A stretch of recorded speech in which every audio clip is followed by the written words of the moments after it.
or have another print disability which makes reading, holding a book, or turning a page difficult or impossible. The content is copyrighted by the respective publishers. For more information, please visit us on the web at nfradioreading.org. Coming up next in the Niagara Frontier Radio Reading Service, we have a reading of our Northtown Bee papers, which includes Amherst, Clarence, Cheektowaga, Depew, and Lancaster. At 2 o'clock, we have our Southtown papers, which is the Orchard Park Bee, East Aurora Bee, West Seneca Bee, and Hamburg Sun. Following that, at 3 o'clock is the Ampole Eagle. Stay with us.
The following program is intended for listeners who are blind, have low vision, or have another print disability, which makes reading, holding a book, or turning a page difficult or impossible. The content is copyrighted by the respective publishers. For more information, please visit us on the web at nfradioreading.org.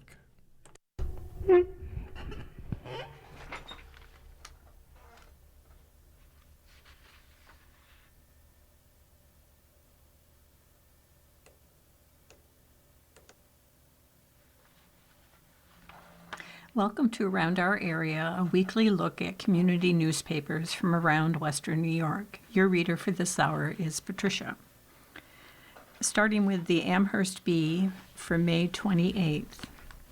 Music on Main back for 17th season by Bob Kupsik.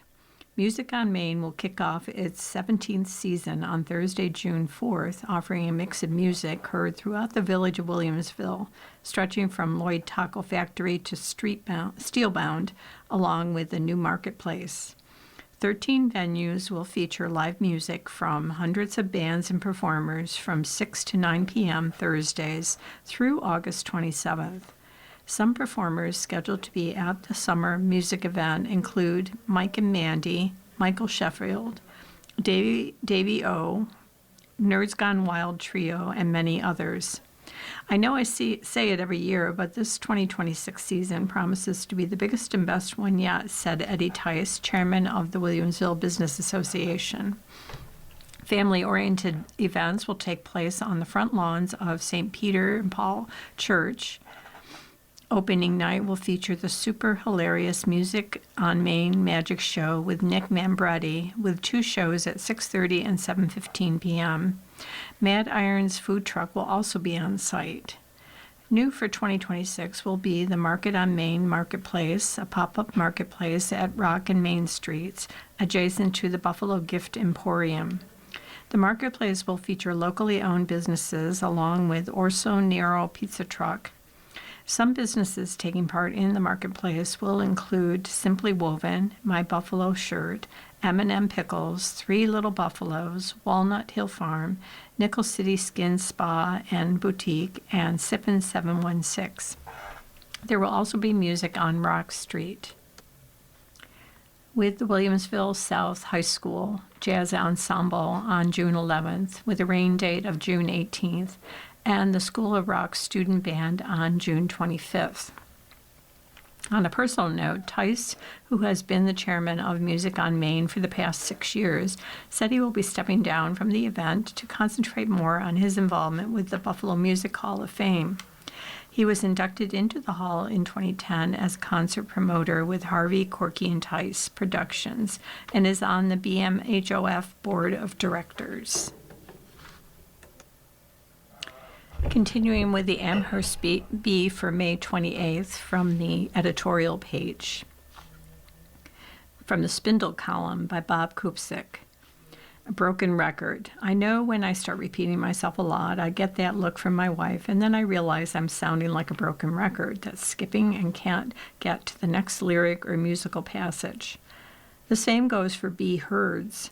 While we certainly appreciate them, just be cognizant that if you call with the same complaints and, with all due respect, sound like a broken record, your call will be placed in the broken record bin for a while and given a rest. And now from the Bee Herd column, where you can call 716-632-0390 and express your opinion. The first opinion. With the way people drive through our school zones and our park zones in Amherst and Williamsville, one would think that the Amherst police do not have a traffic division, but in fact they do. And with the taxes that we now pay, the residents certainly deserve better. The tone needs to be set. Tickets need to start being written so our roads are safer and our children are safer. Next opinion. The New York State Legislature is shamefully late in passing a budget, putting school districts and others in a state of uncertainty. Yet the same legislature has continued to pass more bills than usual. A skeptic might suspect our current legislators, all of whom are up for re-election, are doing this for talking points and press conferences. Assemblymember Karen McMahon and Senator Zellner have failed us. It's time for better balance and new independent legislators in the Senate and Assembly. Next opinion. Town of Amherst police patrols, speeders running red lights, stop signs, etc. Where are they? I've heard about Transit Road being a speedway late at night. Again, where are they? Are they not issuing tickets? Don't we pay taxes for this? Next opinion. I'm a registered Democrat, and I'm calling about Jeremy Zellner flyers. I think I receive one every single day about what he's going to do and what he's not going to do, and actually it's a turnoff. How many times can he send something saying the same message over and over again? To me, it's a waste of money, and it's actually turning me off to even want to vote for the guy. I mean, I get it. He doesn't like Trump. He's going to do this, he's going to do that, but that's a waste of money to send a flyer out every single day repeating the exact same message. Next opinion. The towns of Tonawanda, Cheektowaga, and Amherst all have residency rule. If you work for the town, you must live in the town. In fact, if you want to join the Tonawanda Police Force, you must live in Tonawanda 4 months before you're allowed to take the exam. Even part-time jobs in Cheektowaga require you to live in Cheektowaga, but Amherst Democrats want to change the residency rule for Amherst employees. They want to hire non-residents for full-time and part-time jobs. They want your tax dollars to help support those who are willing to work here, but not live here and pay taxes. Cheektowaga has about 90,000 people. Town of Tonawanda has about 70,000 people. Amherst has over 130,000 people. Don't tell me there aren't enough qualified people in Amherst to work for Amherst. Go to the town board meeting on May 26th and tell our town board the Amherst taxpayers shouldn't be forced to support non-residents. And next opinion. An open message to Jeremy Zellner. I see you're running for a political office, and I've seen your ad on TV. Great and good luck. My question to you, sir, is that what do you propose to do for us, the people that you work for, and the people that elected you? Reminder, hating on and bashing our president, Donald Trump, is not an agenda, nor is it a valid electable platform. What do we stand to gain by electing you besides just another Trump hater? And continuing with the May 28th Amherst Bee letters to the editor. Lawmakers didn't listen with GRAS bill, G-R-A-S bill. The new GRAS bill is hard to justify. That's why so many people in the business community asked lawmakers not to pass it. Our lawmakers didn't listen. Now we have to hope Governor Hochul intervenes. Otherwise, hardworking New Yorkers will be stuck with higher prices.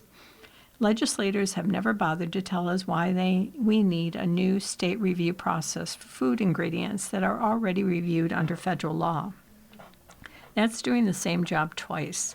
Following the new rules will make it cost more to run a business and for customers to buy goods. New York already has a functioning framework for food safety. If there are specific concerns, they should be addressed directly. Building a parallel system on top of an existing one is a complication, not an improvement. Many New York businesses spoke about this, but our representatives didn't listen. I've been following some of the legislative proposals Albany is looking to pass this year, like GRAS, the bottle bill, and other measures. If these proposals become law, they will raise costs for store owners like me while doing nothing to improve affordability in New York or the environment. Running a business in this state is hard enough already without more bureaucratic hassles. Our legislature needs to stop adding to them and focus on affordability. And this letter is from Mo Susar, Niagara Falls Boulevard, Buffalo. And the next letter, SAVE Act does not require a passport to vote. A recent letter raised concerns about voter identification and the SAVE Act, but several of the claims do not reflect how election systems actually work in New York or under the proposed federal legislation. The SAVE Act does not require a passport to vote. A passport is simply one of many acceptable documents for proving citizenship during registration. Other valid documents include a birth certificate, naturalization certificate, state driver's license, non-driver ID, tribal ID, or other government-issued records. Most voters already possess at least one of these. The Act does not require voters to purchase a passport. It does not impose a fee for voting, which is why it does not meet the definition of a poll tax under the 24th Amendment. The letter also suggested that rural voters must drive 4.5 hours to renew voter registration. In New York, registration does not require in-person travel.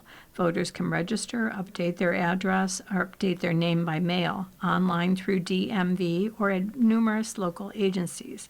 There is no requirement to visit an election office unless a voter chooses to do so. Concerns about women's names not matching birth certificates are often also misplaced. New York's registration system already accommodates married names, maiden names, hyphenated names, and legal name changes. Voters simply update their registration just as they do with a driver's license or Social Security record. The SAVE Act does not change this process. Election integrity depends on accuracy and accessibility. The SAVE Act focuses on verifying citizenship at registration, while existing state procedures ensure that every eligible voter, including those who have changed their name, can participate without hardship. And this is signed Joseph Schuland, Sundown Terrace, Williamsville. You are listening to Around Our Area on the Niagara Frontier Radio Reading Service. The time is 2:10, and we are turning to the Clarence Bee for May 28th. From the front page, Clarence Town Board meets and approves projects and spending by Emma McElligott. The Clarence Town Board met Wednesday, March 11th at Clarence Town Hall for a work session and regular meeting that included development reviews, permit discussions, and a series of administrative actions.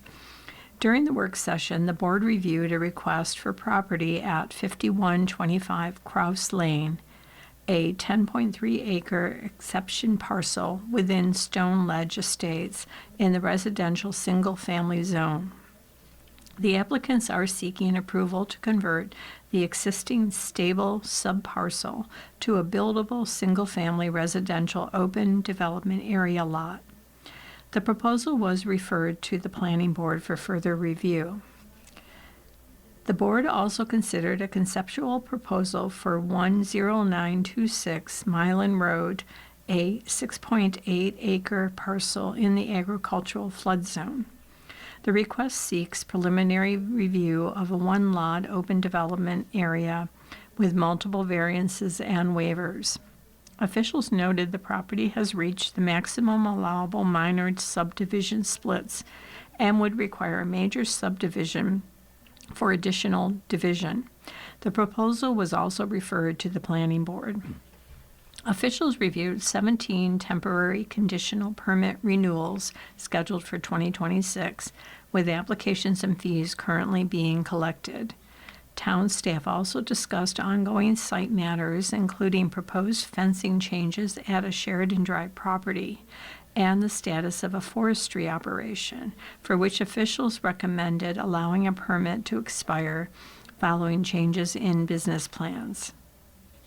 During board reports, members discussed a range of items, including a proposed transmission repair for a senior center van, upcoming recreation programs, and infrastructure planning.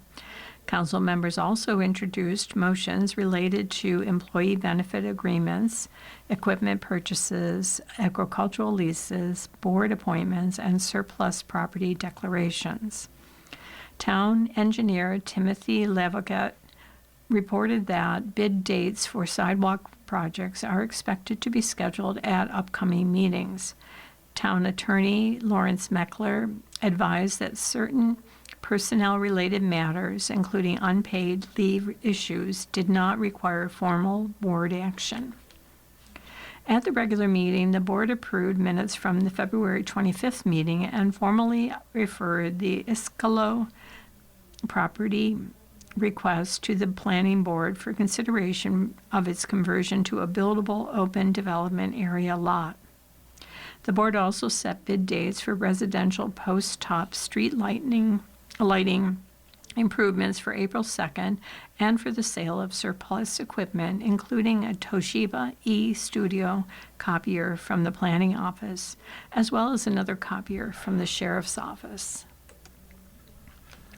The board further declared multiple vehicles, a trailer, and assorted equipment as surplus property no longer needed for town operations.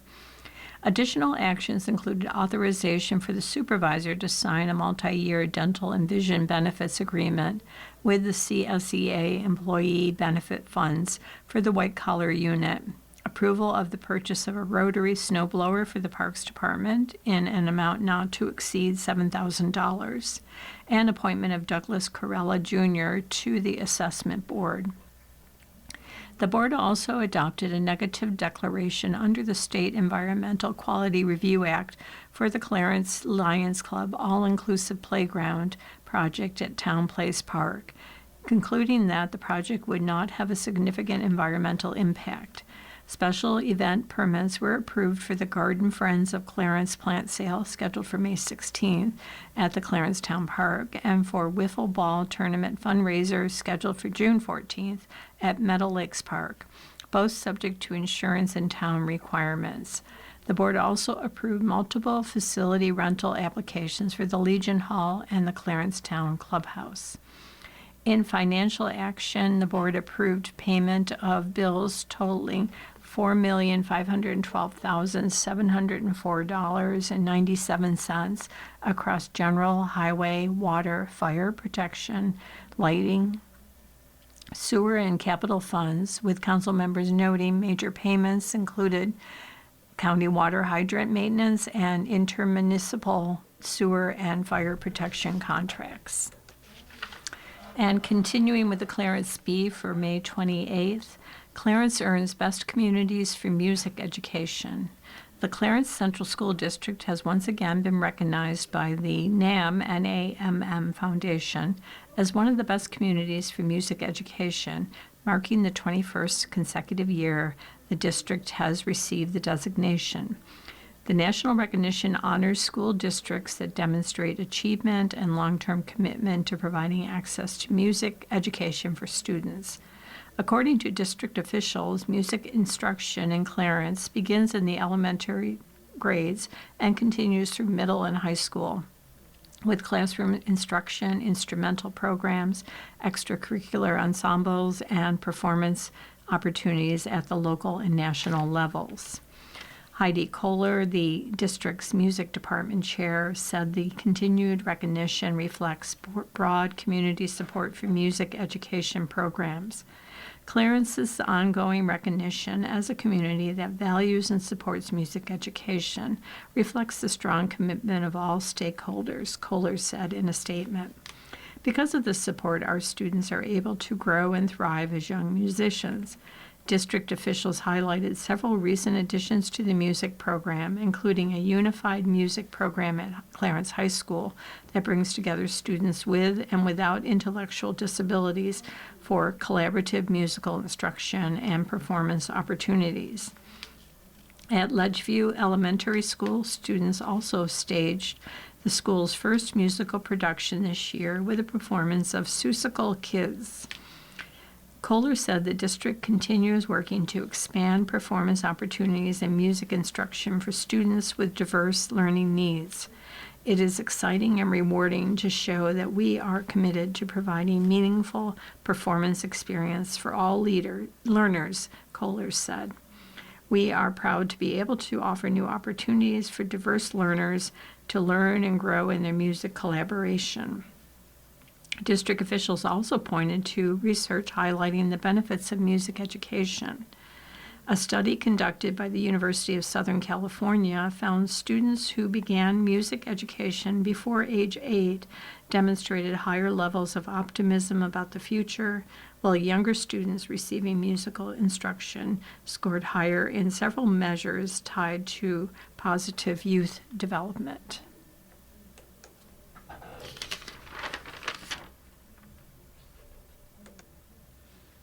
You're listening to Around Our Area on the Niagara Frontier Radio Reading Service. The time is 2:20, and we are turning to the Cheektowaga Bee for May 28th. Privacy concerns versus public safety. Residents, police debate flock cameras at Cheektowaga Town Board meeting by Michael Pulse.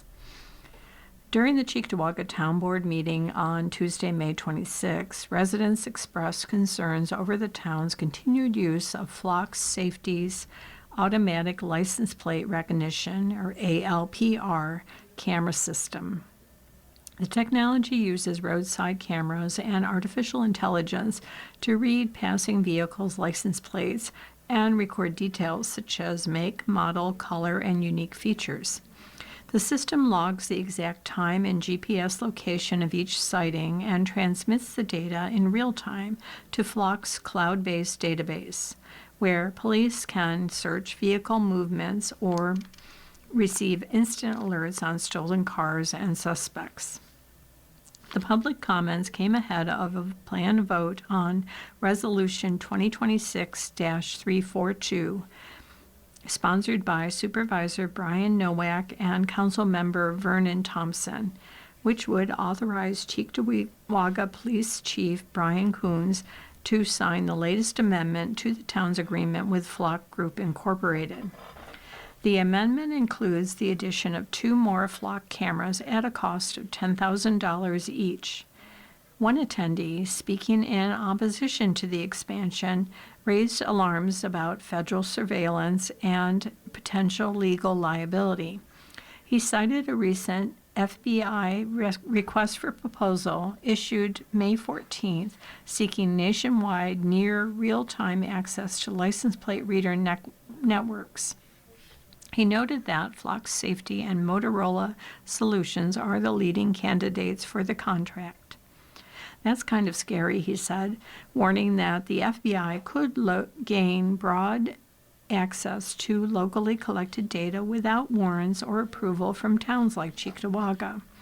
Amherst resident Alex Hedges also frequently travels through Cheektowaga, acknowledged that ALPR can be useful for solving crimes, but expressed concern over data security and potential abuse.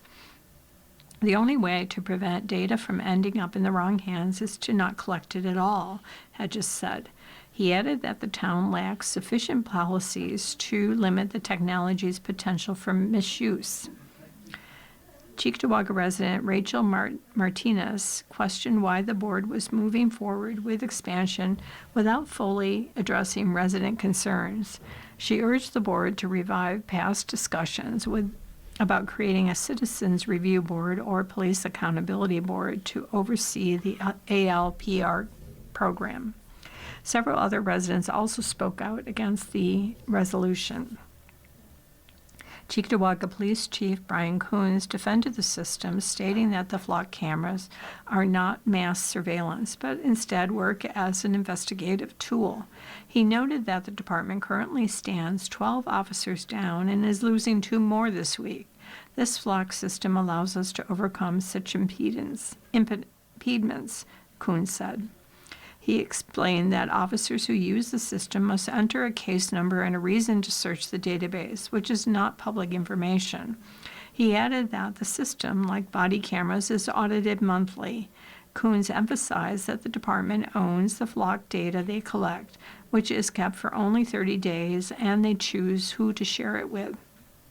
The cameras are on a 5-year contract and are not renewed yearly. He also noted that the majority of the cameras are paid for with Gun-Involved Violence Elimination GIVE initiative grant. Coons said the camera placement is based on hotspot data from the Erie Crime Analysis Center. The department does not consistently monitor the cameras and only receives alerts when a crime has been entered into the system. He added that the technology does not give the department any information on who is operating the vehicle and there are no facial recognition features. He cited a recent success, saying that on Monday, May 25th, the department recovered a stolen vehicle at the Walden Galleria shopping mall. Coons stated that the cameras have helped investigative shootings, theft, domestic crimes, missing persons, assault, homicide, robberies, and more. We're not invading anybody's privacy, he said. Councilmember Stephen Nowicki said that, while some crimes are solved because of the data, there are still concerns over what people with the information might do with it. He also noted that there is a cost associated with the technology, such as the freedom to drive around without being part of a surveillance system. Nowicki requested that the board table a resolution. Councilmember Monica Elderkin also said she is not opposed to Flock as a tool, but has concerns over its potential to get hacked. She cited a report from 6 months ago that stated logins for Flock accounts were being sold on Russian-language cybercrime forums. She also recommended tabling the item. Supervisor Nowak said he believes there is a solution where the town allows the cameras while implementing safeguards to prevent overreach. Councilmember Tiffany Lewis said that the town should hold a community forum with the police department on public safety and technology that would inform the public on the ALPR technology. Councilmember Vernon Thompson said he thinks holding the forum is a really good idea, although as it stands, he is in support of the resolution. He stated that he believes the camera's intended purpose is being used correctly, but left the door open for changes if there are serious concerns. Councilmember Brian Pilarski said he understands the concerns over the cameras, specifically concerns over the database being hacked. However, he believes the cameras help solve crimes and locate criminals faster. He added that if his child was abducted, he would hope the cameras would be used as a tool to find a plate number rather than the police going door to door, stating that 30 minutes can feel like 30 days in that case. The resolution was eventually tabled and will likely be brought back at a later board meeting. Continuing with the Cheektowaga Bee for May 28th. Cheektowaga Board schedules term limits hearing, passes support for New York Health Act. The Cheektowaga Town Board will hold a public hearing on a proposed local law that would impose term limits on elected town officials. The hearing is scheduled for 5:30 p.m. Tuesday, June 9th in the Town Hall Council Chambers located at 3301 Broadway in Cheektowaga. The proposed legislation, known as Local Law Intro Number 5 of 2026, titled the Town Term Limits Law, would limit elected public officials to 3 4-year terms in the same office. Any terms served prior to the November 2026 election would not count toward the limit. During the May 26 Town Board meeting, members discussed clarifying the language of the proposal. Board members addressed how upcoming 3-year terms, due to the shift to 10 even-year elections, would be treated. According to the proposal, any 3-year term would count as a full 4-year term for a term limit purposes. Supervisor Nowak also clarified that term limits would apply to each specific office separately. For example, a person could serve 3 terms as a council member and then serve another 3 terms if later elected supervisor. The public is encouraged to attend the June 9th hearing and share their opinions on the proposed law. If approved by the town board, the measure would go before voters as a referendum in November 2026. In other business, the board's Democratic majority passed a resolution to state they are in support of the New York Health Act, a statewide single-payer universal health care proposal. This is the second time the board has considered endorsing the legislation. On May 12th, the Democratic majority sponsored a similar resolution, but it was ultimately tabled after debate. Republicans on the board opposed the measure, citing concerns about higher taxes, potential long wait times, and the impact on private health care jobs. The Democrats cited unrelenting increases in health insurance costs, including a projected 12.9% premium hike for 2026, and argued that decades of market-based approaches have failed to control expenses. They highlighted that the New York Health Act would have saved the town more than $4 million in employee health care costs in 2025, while maintaining benefits, and would lower overall health care costs for 98% of New Yorkers. You are listening to Around Our Area on the Niagara Frontier radio reading service.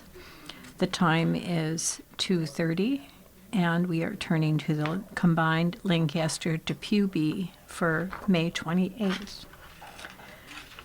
Lancaster native wins Pulitzer Prize by James Sinner. A note to listeners that I am reading a condensed version of this article, and if you would like to have the entire article read to you, please call the office at 716-821-5555, and one of the staff members will read the entire article. Lancaster native Sarah DiNatal is among the winners of the Pulitzer Prize in 2026, receiving an award in explanatory writing for her coverage of systemic issues within major insurance companies that left policyholders undercompensated following widespread wildfires. DiNatale, a 2011 graduate of Lancaster High School, was able to claim the top American prize for journalism at only 33 years old in her position as a writer at the San Francisco Chronicle. She partook in a conversation about her accomplishment over the weekend. The Los Angeles wildfires obviously left visible destruction that everyone could see when homes got razed by flames. But what a lot of this investigation looks at was what was happening to the homes that were still left standing but engulfed with smoke damage, and how insurance companies were handling the fallout, she said. The investigation was already underway when DiNatale began working at the Chronicle with fellow Pulitzer Prize winners Susie Nielsen and Megan Fan Munsey. DiNatale's previous work investigating bad practices within the residential solar energy industry for the San Antonio Express News earned her the prestigious George Polk Award in 2024. And that experience prompted the Chronicle to task her with a role in their investigative team. DiNatale's area of focus was the lack of science-based methods for home restoration following smoke damage.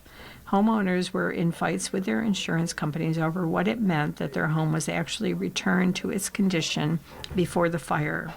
We found that insurance companies were employing the same group of self-claimed experts that would sort of minimize the amount of toxic chemicals or damage that the home sustained.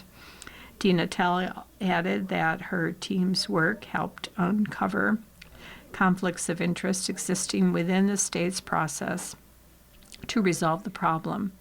A lot of these people that were being hired by the insurance company to sort of downplay the conditions of the home were on a state task force that was tasked with coming up with the guidance that was lacking on how to handle smoke-damaged homes, she said.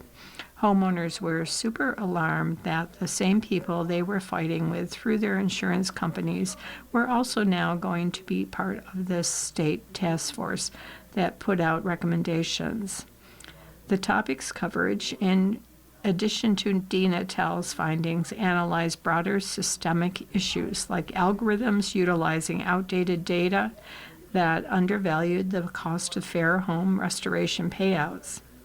We were really breaking down a complex system and revealing things that people were not aware was happening. Continuing with the combined Lancaster-Depew Bee for May 28th, Christine Schoenhart, next director of Buffalo and Erie County Public Library.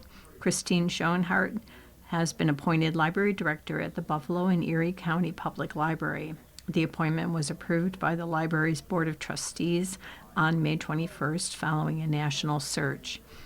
A native of Western New York, Schoenhardt brings over 25 years of library leadership to the Buffalo and Erie County Public Library. She holds a Master of Library Science from the University at Buffalo and Bachelor of Science in Business Administration from Fredonia State University of New York. She currently serves as Deputy Chief Librarian at the Brooklyn Public Library and has previously served as Director of the Brooklyn Central Library in New York, the King County Library System in Washington State, as well as Boston Public Library and Gleason Public Library in Massachusetts. On behalf of our board, we welcome Christine Schoenhardt to lead the Buffalo and Erie County Public Library. Schoenhardt offers the strategic expertise and operational excellence we sought and the community-minded spirit to remain always profoundly public, said Karima El-Bahari, Chair, Buffalo and Erie County Public Library Board of Trustees.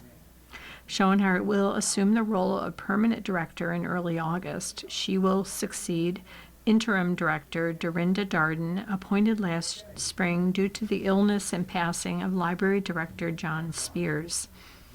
After a period of loss and transition, the library is excited to welcome a new chapter for the People's Cultural Institution in Buffalo, added El-Bahari. We are confident Christine Schoenhardt will not only meet this moment of transformation for our communities and libraries, but also will be a trusted voice and advocate against troubling, organized challenges to the free access to information. The Board of Trustees is grateful to librarian Dorinda Darden, whose study leadership and more than 30 years' experience helped to move our mission forward through extraordinary circumstances. Continuing with community news for the Lancaster Depew Bee, DCC Ramp It Up campaign still underway. The Depew Community Center, DCC, is promoting its Ramp It Up funding campaign designed to help cover the cost of the building's new ADA-compliant ramp. In total, state grant funding covered $125,000 of the project's cost, but an additional $20,000 is required to finish the project. DCC Administrator Deb Turley and fellow DCAT member Lynn Ryback said the completion of the ramp would make the organization ADA compliant while offering residents and visitors with a need for easier access a way to enter the building. The new ramp will help the elderly, those with special needs, and even those dropping off goods at the building. One of the vendors today was saying that this will be wonderful for bringing supplies in, Turley said. It has multiple uses. The community center's Ramp It Up campaign continues through the month of May with a goal to raise $20,000 to help cover the cost of the new ADA-compliant ramp. Town of Alma hosting patriotic concert in the park for America's 250th birthday. The town of Alma will celebrate America's 250th birthday with an evening of music, family activities, and community festivities during its annual concert in the park on Wednesday, July 1st at Village Green Park, 3007 Bowen Road, adjacent to the Alma Senior Center. The event will begin with a bicycle parade at 4 p.m. and continue with live music at 6:30 p.m. featuring the Fisher Cats. Hosted with support from the Kiwanis Club, the celebration will take place at the park and is designed as a family-friendly gathering marking the nation's birthday. In addition to live entertainment, attendees can enjoy a hot dog sale, ice cream, face painting, and other activities throughout the evening.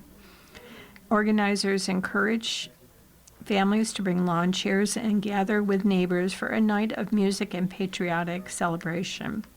The event promotes community spirit and offers residents an opportunity to celebrate the nation's milestone birthday together with food, entertainment, and family fun. Community Color Run Wellness Fair set for June 6 in Lancaster. For our community unity and support, or FOCUS, Addiction Prevention Coalition and the Town of Lancaster Youth Bureau will present a community color run and wellness fair at 11 a.m. Saturday, June 6 at the Lancaster Youth Bureau parking lot, 200 Oxford Avenue. The event will feature a 1-mile color run or walk along with a wellness and fun fair geared towards families and community members of all ages. Activities will include food trucks, Narcan training, a Touch a Fire truck experience, and a variety of health and wellness resources. Registration is $20 per person and includes a t-shirt and sunglasses. Organizers are seeking sponsors to help support the event and related community wellness and youth addiction prevention initiatives. For more information, to register or to inquire about sponsorships, call 716-710-9966. Continuing with the Lancaster Depew Bee for May 28th. Under the Be Heard column, call 716-632-0390 and express your opinion. The only entry for this issue is the following. I was wondering if the Depew Police Department still has regular patrols in the Depew area. There's motorcycles, very loud, racing up and down French Road all the time, and I have never seen Depew police patrolling it in at least a year. I was just wondering why they're not out anymore and why we don't see more of them. This is getting a little ridiculous and aggravating, so I would appreciate it if you would print this. The next entry. I'm a resident of Lancaster, and I want to comment on Erie County Highway going into the city of Buffalo patching potholes. This is unnecessary. Buffalo should have the equipment and the knowledge to put blacktop in a hole. It doesn't take a rocket scientist to do this. It's pretty basic. Number 2 is, why doesn't Erie County even have an asphalt paver to do their own roads? And they don't use their heavy-duty dump trucks to haul blacktop. Why not? They only use them for plowing. This is bizarre. Next entry. Where is the town of Lancaster's street sweeper? It has been over a year that this has been on our road. We're on Old Post Road, and the streets are in horrible condition, and the street sweeper hasn't been here in well over a year. What's going on with the town and their maintenance departments? Next entry. If the village of Lancaster is a certified tree city, why don't we have more trees at our new Cayuga Creek Park? It's supposed to be a green space, not a concert arena. And next entry, I'd like to compliment the mayor of the village of Lancaster for his effort in ceasing the blocking off of West Main Street for these block parties. It's an expense that the village board should not be bothered with. I've heard claims it was going to be paid for by the Merchants Association. The taxes are high enough. We don't need the street blocked off anymore. Do the math. $1,300. You do it 10 times a year. That's $13,000. That's a waste of village tax money, and that could go for curbs and street repairs, which my street needs.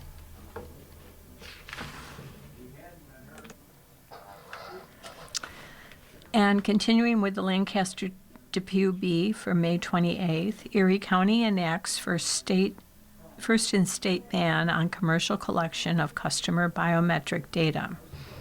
Erie County has formally enacted Local Law Number 5-1, 2026, the Biometrics Transparency and Privacy Act, a county law that makes it illegal for commercial establishments to collect, store, use, or sell customer biometric information in commercial settings within Erie County. With the county executive's approval, Erie County becomes the first county in New York State to implement a ban of this scope. The law applies to businesses and organizations that provide goods and services to the public, including for-profit and nonprofit entities operating as commercial establishments.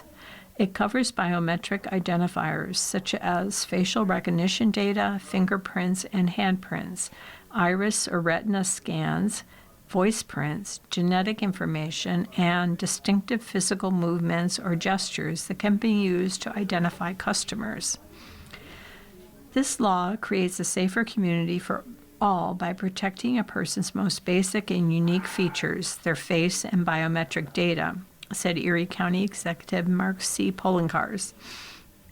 I again thank County Legislator Lawrence Dupree for sponsoring the bill, and also thank the members of the legislature who voted in favor of the legislation. The law is designed to prevent the creation and sale of biometric databases of customers by retailers and similar entities, while still allowing traditional non-biometric security cameras and other surveillance that does not involve automated identification or the sharing of biometric data. Government agencies, law enforcement acting under lawful authority, financial institutions, and certain device-based authentication uses are exempt, consistent with the law's focus on commercial, collection, and monetization. Businesses that already possess customer biometric data as of the effective date must notify the Erie County Division of Consumer Protection in writing within 30 days, describe what biometric information they hold, adopt a destruction policy, and then certify that all affected data has been permanently deleted within 30 days of that notice. Civil penalties may be imposed after a cure period for businesses that continue to collect or store biometric data or that fail to permanently destroy biometric information already in their possession. I want to thank County Executive Poloncarz for his support as I developed this legislation, said Erie County Legislator Lawrence Dupree, the measure's sponsor. This started with a simple question. Does a store have the right to scan your face, keep it in a database, and sell it for profit? The answer today in Erie County is that no one can take your biometrics without permission, and no one can sell them. Your body is not a data point for a corporation to collect and sell. The Erie County Division of Consumer Protection will oversee enforcement and provide guidance for both businesses and consumers. Forms and resources related to the Biometrics Transparency and Privacy Act, including notices and certifications required under the law, are available at erie.gov/biometrics. You are listening to Around Our Area on the Niagara Frontier Radio Reading Service. The time is 2:50, and we turn to the Kentown B for May 28th. Unified Sports brings community together. The annual unified basketball game between Kenmore East High School and Kenmore West High School drew a packed crowd to the Kenmore West Gymnasium on Friday, May 1st, as students, staff, families, and friends, and elementary school students gathered to cheer on the teams. Many Kenmore East and Kenmore West students of different abilities joined together, with each student using his or her unique skills to contribute to the team, which is what Unified Sports is all about. Entertainment during the game was provided by the Kenmore West High School cheerleading team and the Kenmore East High School dance team, which kept the crowd energized during timeouts and halftime performances. One of the event's standing moments came during halftime, when spectators throughout the gym joined together as DJ Casper's Cha-Cha Slide played over the sound system. Another highlight of the game was a scoring streak by Kenmore East student Tamaya Tubbins, who made several baskets in a row to the excitement of the crowd. Unified Sports was first brought to Kenton in 2021 and has been thriving under the leadership of Lindsay Bergman, Director of Health, Physical Education, and Athletics. It has become one of the most impactful additions to Kenton School District athletic programs. By including students of all different abilities, Unified Sports promotes inclusion, friendship, teamwork, and mutual respect, while giving all students the opportunity to experience the excitement and pride of being part of an athletic team. Unified Sports also contributes to a positive school culture as is seen in both high schools. The program breaks down barriers, inspires students to support one another, facilitates connections that might never otherwise have happened, and promote a spirit of empathy and understanding. Special recognition was also given to Jim Badgley and Reuben Owens, along with Maura Bull, Ryan Hogan, and Shane Margus, for their efforts in organizing the event and helping create a memorable experience for students. Continuing with the Kenton Bee for May 28th in local news, local artists duel to showcase work at new Highmark Stadium. Kenmore East High School art teacher and accomplished local artist Matthew Sigourney has been selected to have his artwork prominently featured at the new Highmark Stadium when it opens next year. Sigourney, alongside longtime friend and fellow artist Rob Lynch, an art teacher at Niagara Falls High School, forms the creative duo known as the Solo Ross. The pair has earned widespread recognition for its large-scale mural work across Western New York and beyond. Their artwork has appeared in a variety of public spaces and events, ranging from live mural painting demonstrations at art festivals and exhibitions to major public art installations, including the expansive 1,600 square foot mural project at Art Park's parking lot. The Solo Ross are a collaborative duo known for their vibrant, dynamic murals, the Buffalo Bills organization stated in an announcement. They have been collaborating on artwork since their Buffalo State years in the mid to late 90s. This creative partnership brings together a unique blend of artistic styles, resulting in visually layered works that embody playfulness and nostalgia. Through their spontaneous and interactive creative process, they craft artworks that showcase their individual talents and teamwork.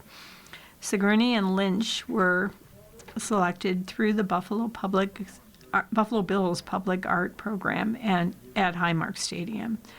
Through this endeavor, talented artists are being commissioned to create a permanent site-specific art collection throughout the stadium. Continuing with the Kenton Bee for May 28th, students beautify Riverfront Park.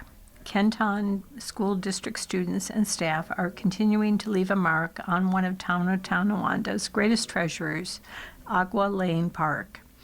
The park is located along the Niagara River shoreline where Sheridan Drive intersects with River Road.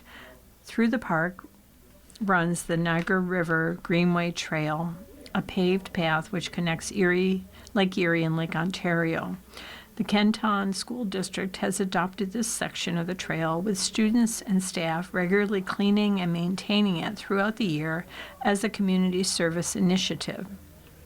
On Saturday, May 2nd, students and staff from across the district gathered at the park for the annual Earth Day-inspired cleanup. The group walked around with buckets and picked up trash scattered along the district's adopted portion of the Niagara River Greenway Shoreline Trail, beautifying the area and making it a safe and welcoming place for visitors. Meanwhile, work is continuing on 5 picnic tables, which are being painted by members of the District Leadership Council under the leadership of 2 student representatives, Dominic DeGulio from Kenmore West and Emma Quizlio from Kenmore East, as well as Board of Education President Matthew Chimera and Superintendent Sabatino Clamato. The DLC is designed to encourage student voice and leadership, and last year DLC members opted to concentrate their efforts on improving Agua Lane Park on a yearly basis. Transforming picnic tables is this year's contribution. Between the park and Grand Island are 3 ecologically significant islands in the Niagara River, commonly referred to as Strawberry Island, Turn Island, and Motor Island. Throughout the year, the islands are home to a variety of species of migratory birds, such as bald eagles, great egrets, common terns, and great blue herons.